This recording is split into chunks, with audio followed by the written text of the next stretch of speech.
Unbeknownst to the vast majority of you are two people within the inner circle freaking and or geeking out over the current topic of the video. Up front, this is going to go a bit differently as the history section is more or less going to be a recount as opposed to an actual layout of this game's history, seen as like with most high-end development was probably bog standard. Oh yeah, and this was a game we never got over here, so any information I potentially could find will be harder to unearth than the actual Arkle belt. With that, what I'm going to call a pretense out of the way, let's talk about Kamen Rider Kuuga for the PlayStation 1.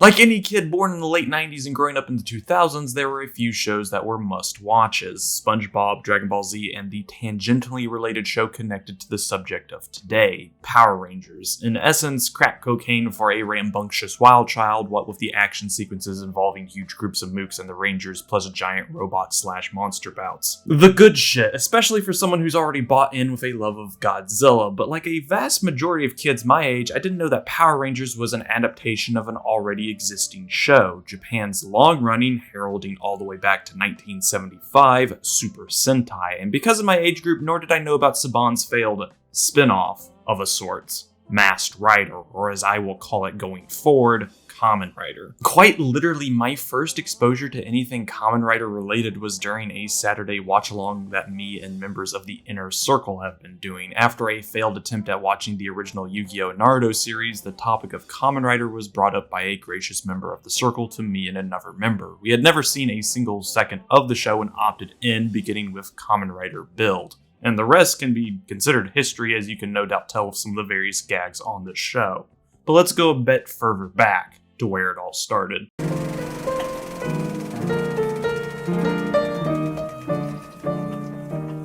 If I'm to begin anywhere, let's go back, way back to the years between the 1940s and 80s. For actual historical relevance, this time period could be considered a landmark in history due to a few events that would set up the world stage. The dropping and testing of atomic weaponry, ushering Earth into the atomic age, and a Cold War. Anyone lacking in their studies prepared to be called out, as it was the Manhattan Project that ultimately led to the first real usages of the atomic bomb on Hiroshima and Nagasaki. To this day, people still debate on whether that was the right thing to do, but I'm not here to concern myself with that conversation as what do I look like, a YouTuber who you should be taking political opinions from? My compass is the same as Divine's, but I shouldn't say that part out loud. Could you give us some of your political beliefs? Kill everyone now. Condone first-degree murder. Advocate cannibalism. Eat shit.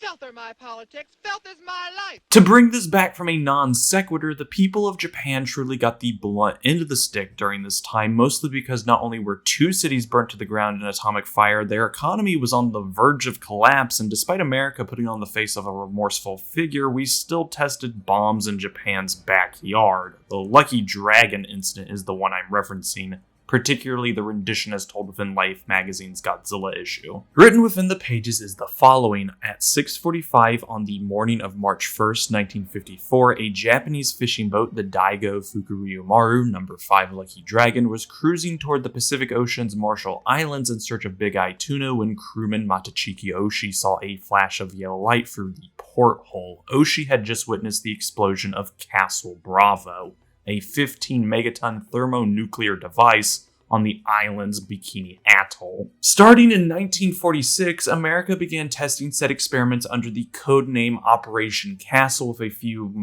let's be generous and say 25,000 Japanese fishermen and 900 boats affected by this singular test. Oh, and the tuna, causing a scare to rip through Japan's fishing market, while a number of fishermen died due to coming into contact with radioactive dust following the explosion. In steps movie producer Tomoyuki Tanaka. Going back to the magazine, nearly a decade after the war, atomic anxiety remained an everyday reality in Japan. Russia, the United Kingdom, and the United States were all testing hydrogen bombs in Central Asia and the South Pacific. All of this was very much on the mind of Tomoyuki Tanaka, a 44-year-old movie producer at Tokyo's Toho Studios, as he returned from Jakarta, Indonesia, just 1 month before the Lucky Dragon disaster. Out attempting to secure Toho's first foray into the world of cinema with Shadow of Glory, rising tensions between Indonesia and Japan shut production down, leaving Tanaka up the creek. In his words, it was easy to say that the film was just cancelled, but now I had to come up with something big enough to replace it. It was during his return trip that he heard about Ray Harryhausen and his work for the Beast from 20,000 Fathoms.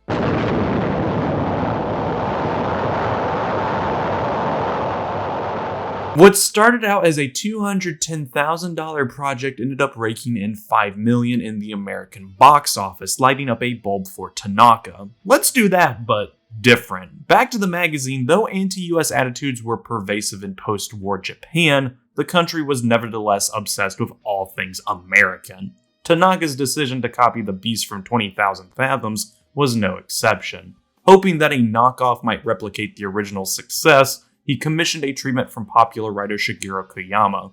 Borrowing from both the Beast from 20,000 Fathoms and his own 1952 short story, Jira Monster, about a giant lizard, Koyama wrote the outline of a story he called The Giant Monster from 20,000 Miles Under the Sea. While interested in the idea, Tanaka's higher-ups were a bit worried. Centering a film around the nuclear tragedies was still a touchy subject in Japan at this time. Outside of documentaries and the occasional sentimental film, J. Hoberman for the Criterion Collection writing that although a popular success in Japan, Children of Hiroshima was criticized as insufficiently anti-American by Japan's left-wing teachers union, which would finance a more polemical movie drawing on the same material. What was about to be attempted was not only going to be the most expensive film made within the country at the time, but was going to be steeped in controversy. That's why Toho made the calls for acclaimed special effects artist Eiji Tsuburaya and director Ishiro Honda. It was by these two that the newly named Gojira, New Godzilla, would see the light of day, and with it the birth of Tokusatsu.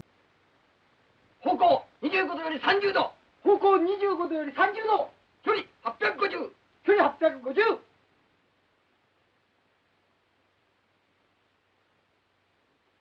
To step away from the big G, Tokusatsu per TV Tropes' definition is the Japanese catch-all term for any live-action sci-fi/fantasy media that makes use of special effects. Though the overlap is not total, it can, at least casually, be considered the live-action analog to anime, at least to the subset of anime best known to casual viewers in the West. Originally, Toku differentiated itself from its Western counterparts by its preference for practical effects over visual effects created during editing. At the time of the genre's birth, this specifically referred to the stop-motion techniques pioneered by Ray Harryhausen, but it now applies to CGI as well. Modern Toku uses both forms of effect, but practical effects are still preferred. If you want to be more anal, Tokusatsu was probably born around the days of early Japanese theater, Aidai, Kabuki, and Bunraku, but don't quote me on that. Something tells me Karakuri are involved, but this is neither Yu-Gi-Oh! Or Kato Danzo, so I can't speak the validity of this conjecture. Back to Godzilla, while I could delve further into how the film is a stark allegory for nuclear disaster and the anxiety of a people who had to live through it, alongside its cheesy American version that does undercut the message of the film to a degree, the original Gojira is an emotionally resonant film. What I want to focus on is Eiji Tsuburaya's effects, mainly his budgetary choice to go into suitmation. Returning to life, since time and money were scarce, Tsuburaya could not create the monster using the stop-motion animation that had found its apogee in King Kong, and that special effects pioneer Ray Harryhausen had continued in The Beast from 20,000 Fathoms. Instead, he used a man-in-a-suit process that was derisively dubbed suitmation. If you're wondering, or in this instance I'm wondering for you, yes, being the suit actor was a tribulation unto itself. Though two were hired to play Godzilla, Katsumi Tezuka and Haru Nakajima, Nakajima was the one saddled with the unfortunate duty most of the time. For a brief rundown of what it's like inside Godzilla, imagine languishing inside an unbearable atomic heat, but not in a fun way. Now that I've given the furry and Kanshinka artists fuel for the fire even though they don't need it for some actual words, though Nakajima had studied the movements of lions and bears to help inspire his performance, the first version of the suit was so heavy that the actor could hardly move. Even a later, lighter iteration proved so unwieldy that Nakajima could only wear it for a few minutes at a time. Suffering from sores and burns, He perspired so much that the crew had to pour his sweat from the costume between takes. This is always why you treat your suit actors, stunt actors, and any of these people with respect, because yeah, someone gets left holding the bag in order to make a movie or show what it is. Picking up the pace, as I could be here all day if I kept to Godzilla, as he does share the spotlight in this scenario, we stop off next in 1957 with the Super Giant series. See, in the Tokusatsu sphere, you have two halves to look at. Godzilla and his ilk represent the kaiju aspect of Tokusatsu. More than usual, the main stars of these films and shows are the monsters and generally are villain-focused. This isn't always the case, Gamera the prime example, and even Godzilla himself has been the hero a number of times, so it honestly depends. Super Giant, meanwhile, introduced the idea of the Henshin hero. As opposed to the main star being a giant monster born from disaster or scientific meddling, the main character in this branch of Tokusatsu is a person, or more individual, as Super Giant is an alien that looks human, that can henshin, or in English transform, into an alter ego, usually in elaborate fashion. For probably the simplest one-to-one, think of either Superman or Iron Man, both applicable analogs. And if you know anything about Tokusatsu's storied history, you'll be quick to point out my inclusion of Superman, as while Super Giant did see success, its importance to Toku is that it paved the way for Ultra Q, Ultraman, and the Ultra series. While Eiji Tsuburaya had already made a name for himself in propaganda-era Japan with his special effects work for propaganda, his talent shone brighter on the big stage under the Godzilla name. So much so that he's often credited as the father of Tokusatsu. Any Prime Showa era, named after Emperor Showa, Hirohito, and lasting between 1926 to 1989, Godzilla film has his fingerprints all over them. Tsuburaya's efforts seen in the likes of the standalone Rodan, Varan, and Mothra movies, the King Kong duology of King Kong vs. Godzilla and King Kong Escapes, War of the Gargantuas, and one of the best Showa Godzilla films ever in Destroy All Monsters. Man was on call for Toho to the point that he decided to open up his own studio. From the production history blog post of Ultra Q, during the later years in his career, Eiji decided to open up his own studio, a workshop where he could further explore special effects and make a bit of extra cash on the side doing small special effects work for other companies besides Toho. This studio would be called Tsuburaya Productions, first opened in 1963 and still kicking to this day. For the first couple of years, Tsuburaya Productions would be doing nothing but assisting for special effects across multiple productions. It wasn't until early 1964 Eiji Tsuburaya had a new idea. That idea was to become part of the growing Japanese television market using his own studio. Like any artist, Eiji wanted to make his own mark on the world with a creation wholly owned by him, thus he started pitching ideas to the Tokyo Broadcasting System. The two main ones were Woo, a sci-fi drama in '63, and Unbalanced, a horror anthology mixed with sci-fi and drama in '64. Best describing both shows, the production history mentions that they were intended to feel like big Western productions.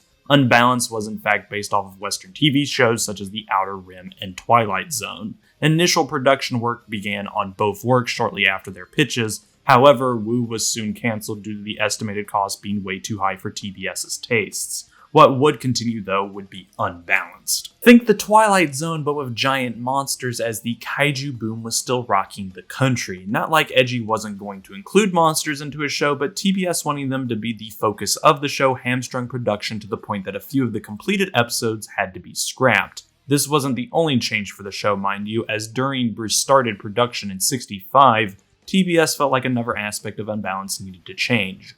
That being the title. TBS wanted to expand the possible audience of Unbalanced even further, and they felt that associating the series with a hot new buzzword would serve as a great way to boost staying power and attract viewers. They decided to base the new title off of the Ultra C, which was supposed to mean going beyond even a C rank in gymnastics in the 1964 Japanese Summer Olympics. C rank being the highest score you can get in gymnastics at the time. The Ultra aspect would serve as the first half of that title. The second half would be Q, as in question. Unbalanced would be changed to Ultra Q, a series designed to boggle the viewers' minds with questions and mysteries they never thought of before, though ironically the title may have worked too well because it led to both internal and external confusion over just what the show was. This was also amidst a fluctuating budget and delays, with Q seeing the light of day on January 2nd, 1966 instead of an earlier '65 date. On the production side of things, we're constantly hectic as to be expected with a show of the time. However, Ultra Q was a special case. The budget was constantly fluctuating. Supro had to constantly borrow from Toho to gain the resources and space it needed at times. TBS's lack of faith sometimes would leak down to the staff, and some members would choose to work under false names. Despite all the nerves and troubles, in the middle of it all was Eiji Tsuburaya. Eiji was the glue that held the entire team together and gave them faith. His unshakable determination to make Ultra Q work was what kept them going. He wanted to give the people a product they would love, and that's what mattered most to him. No budgets, no limitations, and no doubts would hold him back, reads the production history blog post. In spite of everything trying to hamper the show, Ultra Q released to a resounding success, but even before it saw the airwaves, TBS was already lining up Eiji and his production company for another show. Akin to Tanaka, who I brought up all the way at the start of this section, man, that seems like a long time ago. Eiji bore social awareness, and since this was around the 60s, yeah, times weren't all that great, nor would they be going forward. Wanting to essentially cut away from the horrendous monsters terrorizing the populace, Eiji wanted to shoot a show about a friendly alien who was the champion of Earth. But TBS had different plans. A blog post covering the production history of Ultraman proclaims that TBS, being TBS, had conditions. This show had to be made in color, it had to feature kaijus very prominently, according to some sources. He was also told to make the main protagonist that could fight the kaijus, kaiju to kaiju, and have one performer return from Ultra Q to act in this new work. Already, these conditions ruled out Eiji's initial idea, which was a revision of his Woo concept that he was having made into a show alongside Ultra Q, but had to be cut. This revision is most likely the basis for the show Bioplanet Woo. While much isn't known about the original Woo concepts, its key trait was a friendly alien interacting with humanity. This was a concept that greatly stuck with Eiji. Eiji loved ideas revolving around aliens and monsters and how humanity would interact, though at the time most of his works revolved around a violent or frightening relationship between man, aliens, and kaiju. Woo would have been a great change of pace. Something tells me the original version of Woo would have been more like what Alf was, but with these new restrictions, Eiji had to change his plans, coming up with the alien Beamalar to serve as the main hero of the show. This Birdman went over like a penguin, with TBS lambasting the design for a variety of reasons. Pitched alongside the alien, however, was the much-liked Science Special Search Party, or SSSP, serving as the counterpart that represented humanity. Back to the drawing board for the main star of the show, Eiji and his production team refined Beamalar into a figure known as Redman, which according to the blog post was a being capable of stretching from 2 meters tall to 40 meters in a blink of an eye. Something capable of becoming a huge threat to those kaiju for a limited time, but just enough to take them down for good. It's from further refinements that the character of Redman would take shape into Japan's Superman, Ultraman. M78 星雲の宇宙人からその命を託された早田隊員。ベータカプセルで宇宙人 And with it, another long-running tokusatsu series was born and the first major step into the Henshin hero genre. Now, tokusatsu could be about giant monsters fighting against each other or the army, a person capable of turning kaiju sides to deal with other kaiju, or as we will trickle down, a masked man, nay, a masked rider facing off against the forces of evil in the name of love, peace, and justice.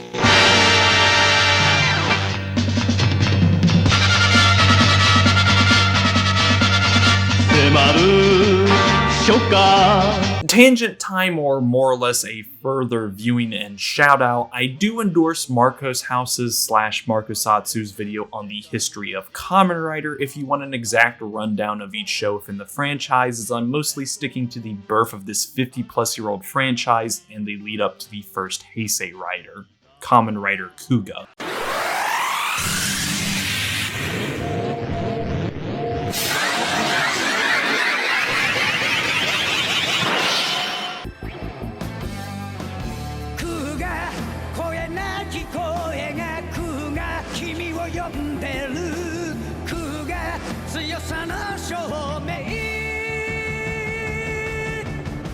To actually get to the topic of today's video, let me bring up Shotaro Ishinomori. famed mangaka who has a deep connection to Japan's comics industry. His first real break in life was assisting Osamu Tezuka, the man referred to as the Walt Disney of Japan, with the likes of Astro Boy and Kimba. It'd be like if LeBron James was taken under Space Jam era Michael Jordan's wing. To explain how this came to be, Michael Toole of Anime News Network recounts the apprenticeship with, "There's actually a wonderful story behind that. A story about Manga Shonen Magazine, a publication that solicited works from school-age artists and awarded prizes and professional opportunities for the best stuff. The first big winner to come out of the system was some kid named Akira Matsumoto, who used his success to move to Tokyo and started working full-time. He also changed his name to Leiji." Anyway, a young artist named Shotaro Onodera submitted some samples of his work to Manga Shonen, and it just so happened that Tezuka's famous Astro Boy was running as a special feature in the magazine at the time. Tezuka's editor clued him into the budding talent, and history was made when Tezuka hired the kid as his assistant and sent him to work on the Astro Boy story Electro.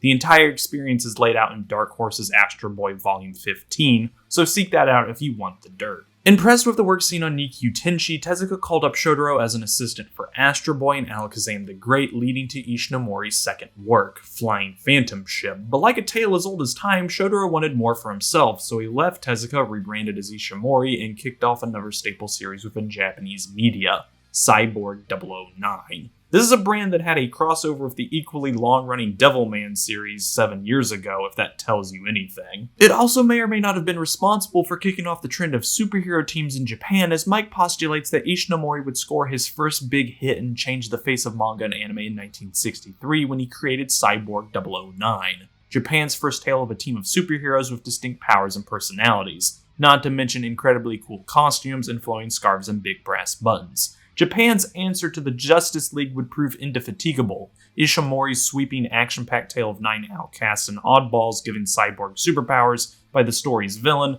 who hoped to use them as weapons of war only to see them rebel and fight for peace, was a success. The manga's original ending was memorably badass. It involved the heroes saving the world but unable to save themselves. Of course, stuff like this is often too popular, so Ishinomori's editor insisted that he write himself out of the corner and keep the stories coming. The manga would continue on and off for years and years, and is still being created by Ishinomori Productions today. Like with anything popular, it would get an adaptation, an animated one produced by Toei.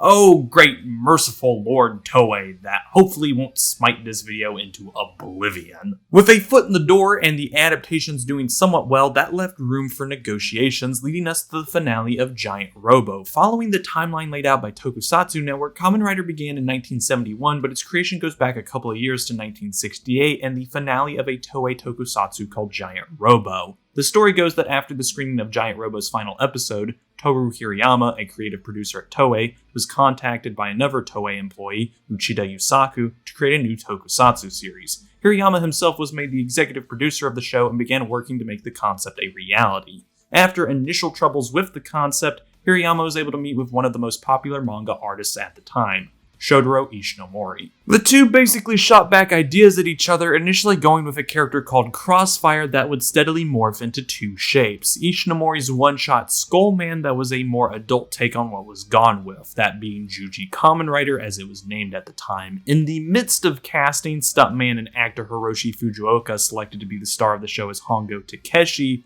The network recounts that was when Hirayama finds a sort of middle ground everyone can agree on that involves using a less fearsome design, but one that still bucks the trend of outwardly clean and shiny looking heroes. Ishinomori designed 50 new hero designs in attempting to create something somewhat more palatable to TV executives. Ishinomori remarked that we should listen to the children and allowed his son, Onodera, to select the final design. Onodera is said to have almost instantly selected the design we know of today as Kamen Rider. Hirayama presents this design to Toei TV Vice Director Yoshinori Watanabe, who falls in love with the design and improves it for the show. There's a bit more to this, but it essentially involves showing the design to even more executives who have to approve the thing. A few more production foibles later, head writer Shozo Uhara stepped down to write for the upcoming Ultraman show, forcing Masaru Igami, father of Toshiki Inoue, who, fun tangential fact, has head writing credits for Yu-Gi-Oh! Season 0, Death Note, and Devil May Cry the anime, enforcing the idea that Devil May Cry is just tokusatsu, alongside pinning Kamen Rider Agito and Faiz, with other credits including the Witchblade anime, Kamen Rider Kuuga and Ryuki, to take his place, and a name change, the show now called Kamen Rider, it was ready for the small screen where it promptly got pummeled. Viewers didn't know what to make of the somewhat dark show. It literally kicks off with Hongo Takeshi getting kidnapped and experimented on before escaping and vowing to protect the world against the evil organization Shocker as Kamen Rider, retroactively named Kamen Rider Ichigo, the Japanese word for one. And making matters worse was when Fujioka was filming a stunt for the 10th episode, he broke his leg. This jeopardized production and led Fujioka into fits of depression during his hospital stay, inadvertently bringing about the curse of Kamen Rider, but darkly enough, this is what saved the show. As Tokusatsunetwork puts it, Hirayama is frantic by this point, not knowing what to do with the show. Restart it from scratch, simply recast Hongo in the show. It's eventually decided to bring in another actor to play a second Kamen Rider, Hayato Ichimonji. Takeshi Sasaki, a popular actor at the time, is brought on to play this new character. Sasaki joins the show only under the condition that the reins be handed back to Fujioka once he recovers. Before the decision to introduce a new Kamen Rider is made, the episodes continue with minimal appearances of the Hongo Takeshi character. Hongo mostly appears in stock footage, new footage of him from behind, or simply remaining transformed throughout an entire episode. The preview for Sasaki's first episode called that episode New Program, using the phrase most commonly heard in commercials for new Sentai and Kamen Rider programs today, Shin Bagumi. It was around this point that the character of Taki Kazuya, played by Sonny Chiba's brother Jiro Chiba, was introduced to the series and would stay a constant for the rest of the show's run, along with the mentor character Tobe Tachibana. Donning the mantle of Kamen Rider, again retroactively named Nigo, the Japanese word for two, Takeshi Sasaki's Hayato Ichimonji would introduce a lot of the common tropes within the franchise, mainly the over-the-top henshins. Quick! Stop right now and type Kamen Rider henshins into YouTube so you know what I mean. Toei would also limit their actors from performing their own stunts, as for weekly TV, an actor can't afford to get injured like say Tom Cruise or Jackie Chan can with how movies are shot. And though I did mention that Fujioka went through a rough period in his life during his hospitalization, there is a happy end to this. During his time in the hospital, Fujioka received many visits from Hirayama, who proclaimed that everyone on set was eagerly waiting for him to get better and come back. This encouragement was one of the things that gave Fujioka the strength he needed to recover. Once he's better, Fujioka makes a couple of guest appearances, which even include the first Rider-on-Rider fight, before taking back the show with the 53rd episode. By this point, the ratings had not only risen but skyrocketed, making this show one of the most popular on the air, even managing to beat out Ultraman Returns, an incredible feat for a new show. Hell, dude is still acting for Kamen Rider, though some of you might know him as Segata Sanshiro, and he looks damn fine for 76. Cementing the Henshin hero concept, Showa Kamen Rider, as in the franchise not the show, would run from April 3rd, 1971, with Kamen Rider, the show not the franchise, and ending with the 1994 film Kamen Rider J that led into a hiatus of 7 years. This is where I bring up Markusatsu again because I'm skipping a lot, as there are 9 shows, 6 TV specials, and 18 movies connected to Showa-era Kamen Rider, plus stage shows that are of varying importance. Jokingly, Kamen Rider can be as impenetrable as Fate sometimes, but more on the holy shit, that's a lot of content angle, rather than the holy shit, what the fuck do these terms mean angle. With the death of Emperor Showa, his son Akihito would succeed him as Emperor Heisei, beginning the Heisei era in 1989 and ending in 2019. For sake of simplicity, the last few Kamen Rider remnants released post-89 are included in Showa, as they more or less kept the identity of Showa Rider.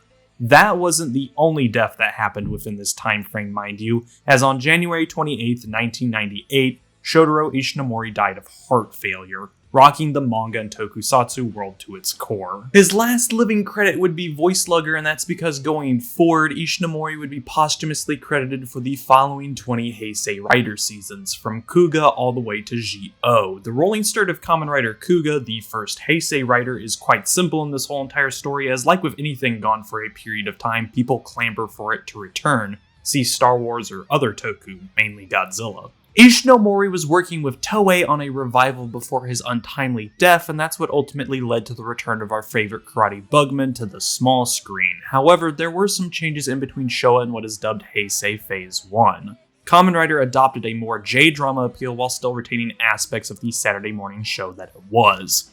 this deep into the history, and I'm only now pointing out that Kamen Rider is ostensibly a kids show. Family program might be a better word for it, as in comes Joe Adagiri as Yosuke Godai, Kamen Rider Kuuga. There's a reason why each and every main character going forward within Kamen Rider looks like a pretty boy, as it's basically eye candy for all the moms watching. Of course, it doesn't help that Odagiri was acting aside Shingo Katsuriyama's Kaoru Ichijo, another hunk for the audience to gawk at. To not go into the show itself, hint hint, watch it please, Kuuga would solidify many ideas for Kamen Rider, and to this day still holds a special place in the heart of Rider fans. Guess that ends my TED Talk besides the game itself, which was developed by Kaze and released in 2000. They mostly created pinball and patchy slot games, though their first outing was Zombie Nation, better known as Samurai Zombie Nation, the game where you play as a disembodied floating samurai head. Raise your hands if you've seen either the Spoony One or JonTron video about it. Okay, now raise your hands if you thought the same developer would cut a deal with Toei to make a number of Kamen Rider games, their first being Kamen Rider on the PlayStation that was published by Bandai. Keep them up if you knew that these sets of games would be Tekken-likes as well. Oh, the places we'll go. Seeing as Kamen Rider Kuuga was Japanese exclusive, I booted up EPSXE as it's the only viable option to play this game.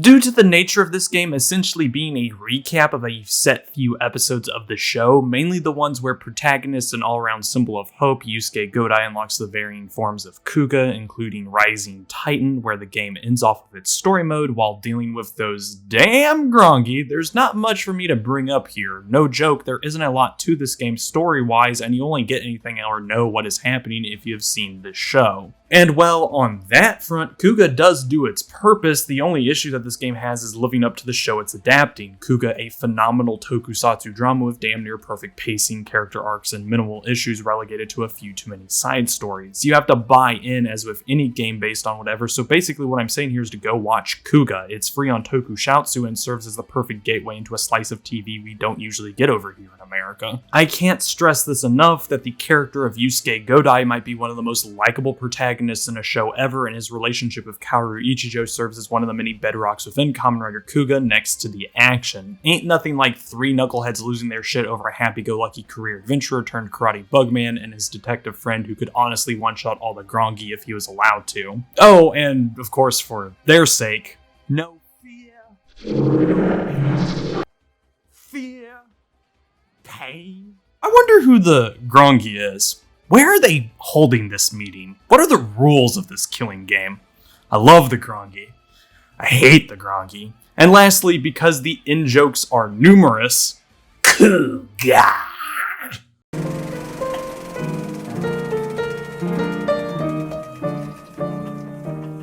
Gotta love crusty PlayStation 1 era graphics, and I don't mean that in a sarcastic sense. There's something nostalgic for me whenever I see models or lower quality FMVs of this era remind me of a bygone time that I still relatively enjoy in the looks department. Just cross-examine the opening cutscene of this game with that of Silent Hills to see how wide the gulf is. The cutscenes within story mode are crunchy stills taken from the show with some voice work over them further dividing the two.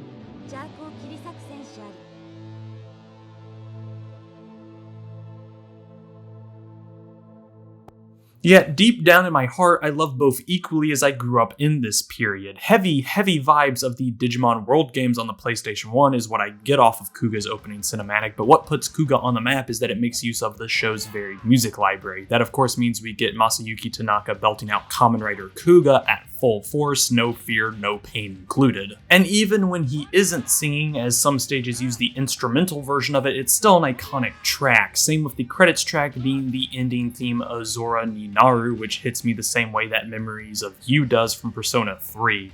I ain't crying, you are.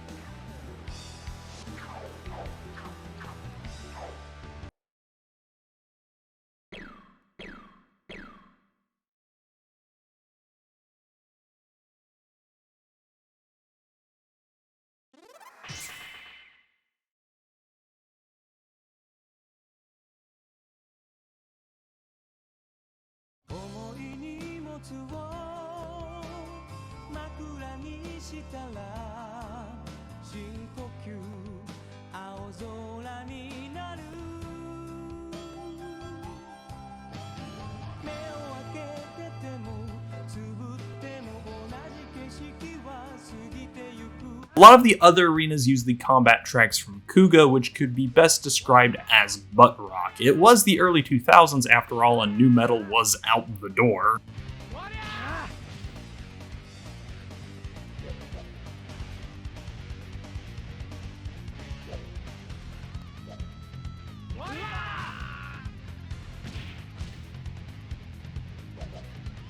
Going back to the visuals, the menus are quite droll, as all we get from main screen is a PNG of Kuuga and the clear sky above, which, yeah, is important iconography within Kamen Rider Kuuga, but it does make for a boring title screen. The other menus aren't great either, but they at least serve their purpose and don't intrude like I'm playing a modern Western-developed AAA game. Same goes for the UI mid-match, only displaying health in rounds 1. Character models are somewhere in between Tekken and Virtua Fighter, meaning they look good for the time on the PlayStation 1. Yes, they are blocky, but are accurate to which characters they represent, with the Kuuga models being the highlight. They get down to as much detail as they can for the Arcal Belt, with its many knobs and buttons allowing Kuuga to change into his various forms, and his rising forms, adorning him in golden, adding the extra features that existed for him, such as Titan's sword becoming more Zweihander-esque. In motion, the characters animate about as well as they can for this type of game, though I would say it is on the better end, as since this is Kuuga, there are unique attacks that are captured as closely as they are within the show. Kuuga has his multitude of finishing attacks, and they all match how they were depicted within Kamen Rider Kuuga, such as his running mighty kick or slow walk into Calamity Titan. All that is left is voice work, which is minimal to say the least. You get some during story mode and during fights, but outside of a few callouts and yells, there isn't much to dissect. I think Kuuga is still voiced by Odagiri, but I can't be too sure, seeing as Odagiri has separated himself from Kuuga in the years following its release. I'm going to assume that it is still him, as Kuuga was still running at the time of the game's release, thus Odagiri would be under contract, but your guess is as good as mine.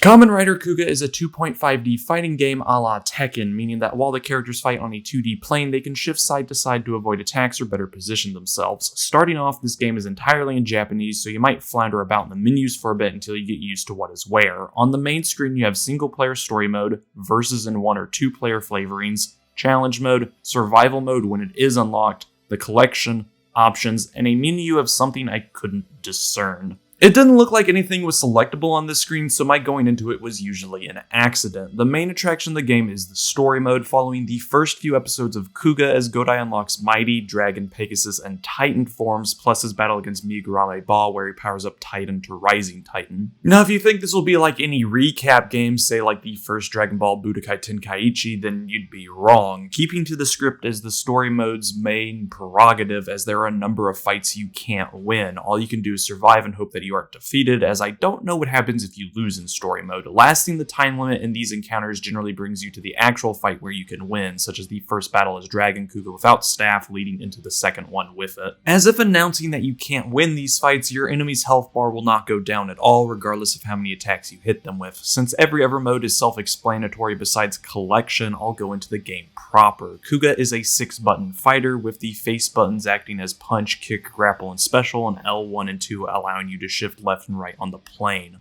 Up is jump, and though I've said this is a Tekken-like, Kuuga does have shades of Virtua Fighter with its moon jumps. Like with the game that Kuuga has based itself on, the main form of combat is pulling off combo strings based on launchers, crumples, and other such options. That means while you can button mash as if you started playing Guilty Gear yesterday, you are rewarded more for understanding the physics of your attacks. See, when you hold a direction while pressing an attack button outside of a grab, you get different moves. Flowcharting your attacks is something you can do within Kuuga, especially since I'll be upfront and reveal myself to be a chronic button masher. Ain't got time to store combos in my head when excessive amounts of other menial things are trapped up in there. The only sentiment that I think this doesn't apply to are the specials. Appropriate for a game about Kamen Rider, there is a dedicated button for specials / supers. Like before, these are directional based, though this doesn't apply to every character. For Kuuga, it is based on what form you have selected to play, of which there are technically 10 of, on a roster of only 20 characters. As seen with Mighty Kuuga, he has a few variants of his Rider Kick as well as a Rider Punch. Supers typically have super armor and deal considerable amounts of damage. Completing any mode or finishing a fight in Survival or 2-player awards you with what I will dub Kuuga points that you can spend at the collection screen. Not only does this serve as a way to gather stills from the show, you can also unlock characters and modes from the collection. This is randomized, mind you, with duplicates of stills and Grongi ruins a possibility and aggravating factor when trying to complete the game, but unlocking all the base content only took me about 20 minutes. If I may speak away from the gameplay, Kamen Rider Kuuga is definitely an oddity that you and a couple of friends check out during a get-together.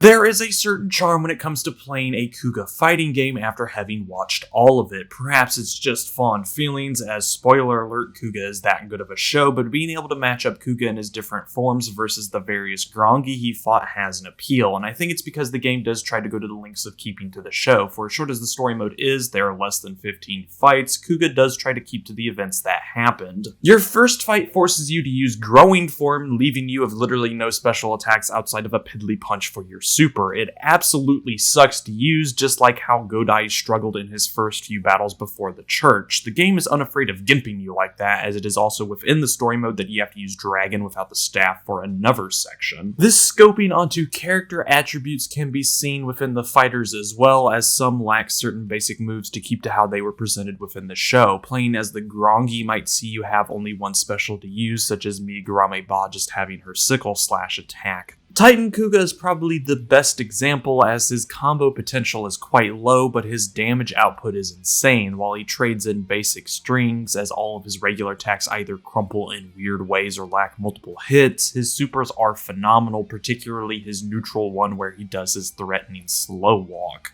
Befitting Titan's status as Kuuga's tank form, he gains super armor when performing the attack, a callback to literally every fight Kuuga has used Titan in. Going further, there are finishers only performable on Grongi enemies while playing as any version of Kuuga. Landing a killing blow with most specials will activate a little cutscene where Kuuga explodes the Grongi in typical Tokusatsu fashion, including having the burn mark appear on their body and destroying their driver. Extending off of this, choosing to defeat any Grongi with a grab instead shifts Kuuga into the rising form of whatever version you selected. While it is merely a cosmetic change, though the rising forms and even ultimate form are unlockable, this attention to detail is admirable for what is in all intents and purposes a somewhat shallow experience.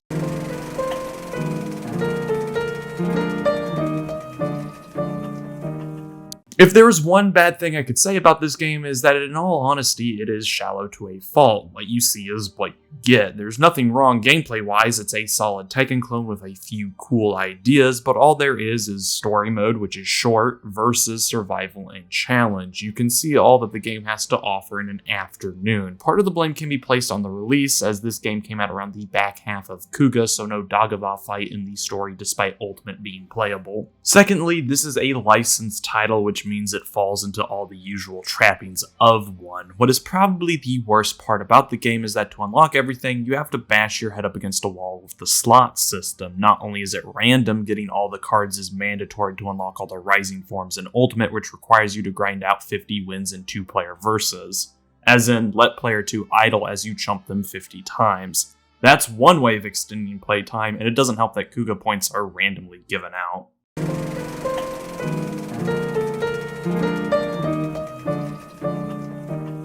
In all honesty, it's hard to recommend this game, but not on the plain front. If anything, it's a neat little piece of Kuuga that can be shared with friends, but you're not missing anything if you skip over it.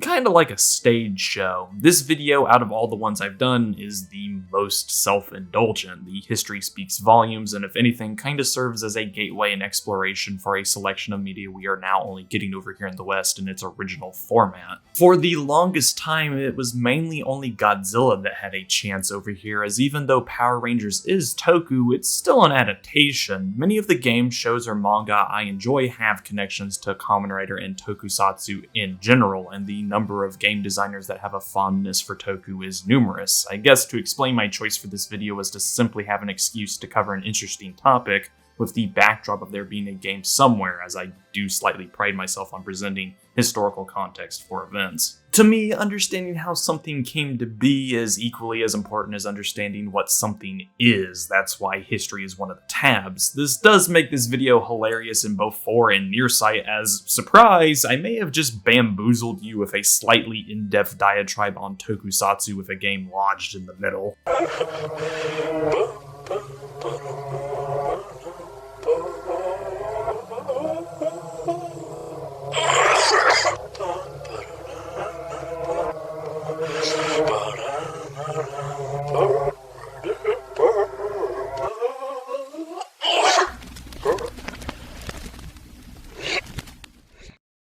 Guess this is the first time for the game section of the video to legitimately take a backseat to the whole history because, damn, for clarity, total recording time for Kuuga is only about an hour. As per my words in bad, it is shallow. That's not to say all Kamen Rider games are. The later Climax Heroes games, the Bat-Ride War games, and Memory of Heroes pretty neat entries. The issue, of course, is accessibility and cost, mainly because Memory rarely dips below $60 and isn't a game worthy of that price. Elden Ring for 60? Take my money. Memory? Nah, I'll wait for a price drop. The Bat-Ride games are locked to the PlayStation 3, leaving only Climax Heroes as the only easily acquired of the three main titles. Here's hoping that with Kamen Rider Seasons and merch finally releasing over here, we can have their video games as well. This showing of Kamen Rider Kuuga is over, but stay tuned for our next feature involving a mascot character running through space and time, a licensing deal with a major rock band, and Windows 95.